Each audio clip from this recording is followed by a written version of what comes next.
অনেক মানুষ দেখা হয়, কথা হয়, মেসেঞ্জারে টেক্সট করে, হোয়াটসঅ্যাপে নক করে। বড় চাকরি করতো, 60,000, 70,000, 80,000 টাকা বেতন পেত, তখন রিজিকে বরকত ছিল না।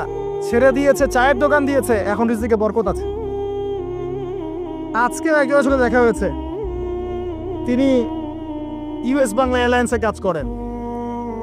আমাকে বলছেন, ভাই, মুরব্বী মানুষ, আমার পরিবারের সদস্য সংখ্যা বেশি ছিল, হারাম জবে ছিলাম, সুদ খেতাম, সুদি এনজিওতে কাজ করেছি, আপনার লেকচার শুনেছি, আলহামদুলিল্লাহ, আল্লাহ পাক শুনিয়েছেন তাকে, এখানে আমার কোনো ক্রেডিট নাই, তিনি ছেড়ে দিয়েছেন, এখন এখানে কাজ করেন। আমি বললাম, পরিবারে কি কোনো সমস্যা হয়, রিজিকে বরকত আছে না?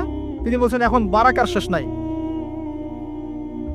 বলছে, কেউ অসুস্থ হয় না পরিবার আমার এখন, আগে ডেইলি অসুস্থ হতো। আমার টাকা চুরি চামারি হয় না, আগে আমার টাকা আত্মসাৎ হয়েছে।